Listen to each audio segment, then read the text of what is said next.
खुलुमबाय नोंथांमोनखौ केबि बड' निउज चेनेलाव बरायनाय थाबाय। जुदि नोंथांमोना आंनि चेनेलखौ दासिमबो साबस्क्राइब खालामाखैबा साबस्क्राइब खालामनानै ला आरो लोगोसे बेल आइकनआव थुनानै हो जाहाथे नोंथांमोना सानफ्रामबोनि रादाबखौ मिन्थिनो मोनो आरो खोनानो मोनो। दानिया फैदो आबुं रादाबाव। गिबियावनो दं कर्नाटकआव मोनसे प्राइभेट हस्पिटालाव 7 कर'ना पजिटिभ सुबुङा अक्सिजेन थोयैनि जाहोनाव थैनो गोनां जायो। सुलादनिफ्राय मिन्थिनाय बायदिब्ला बिसोर सुबुङा मैया मंगलबार खालि 1 घन्टा 30 मिनिटसो अक्सिजेननि आंखालाव सहायना थाना 3 रिंगासोआव थैनो गोनां जायो।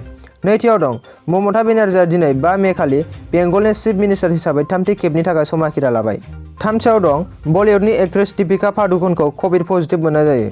ब्रैथियाव दं कर'नानि बांनायखौ नोजोर होनानै जि मेन्स आनजादखौ मेनि 24 निफ्राय 28 सिम दोनथ'नाय जाबाय।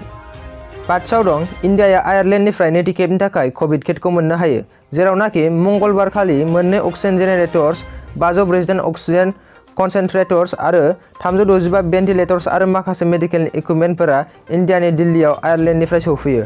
दथियाव दं मोन 8 एसियाटिक सिंहफोरनाव कभिड पजिटिभ मोननाय जायो।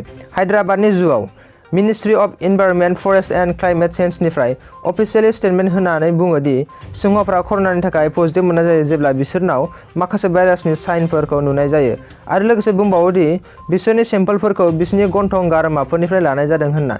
स्निथियाव दं डीएमकेनि चिफ एमके स्टालिनआ फैगौ 7 मे खालि तामिलनाडुनि चिफ हिसाबै समायखिरा लागोन। दाइनथियाव दं एयार इन्डियाया जार्मानी, इउएसए, इउएई, सिंगापुर आरो इउकेनिफ्राय गासै 190 टन्स मेडिकेल इकुइपमेन्टफोरखौ भारतआव लाबोयो।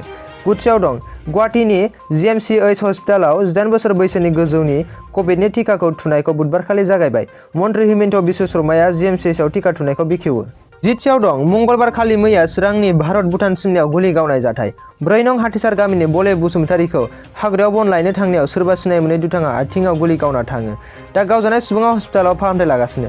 18थियाव दं कर'नानि थाखाय गोदान आयेन आरो नाइट कारफिउनि सायाव गोदान आयेन, जेरावनाखि मिटिं आरो गेदारिंखौ खालामनो मोना। हाबा जायोब्ला खालि 20ल' सुबुं हाबायाव थानो मोनगोन आरो रिसेपसन पार्टी जानो मोना। गासिबो धोरोमारि जायगायाव 7 नि बारा सुबुं थानो मोना।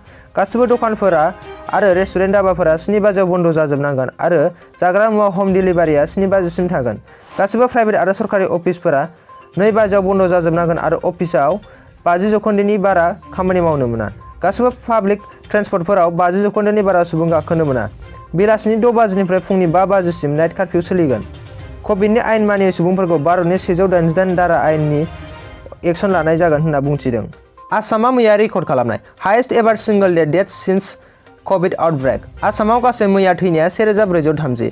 13थियाव दं आसामाव गासै मैया 4475 गोदान कभिड केस मोननाय जायो आरो दासिमाव गासै आसामाव एक्टिभ केसआ 28060।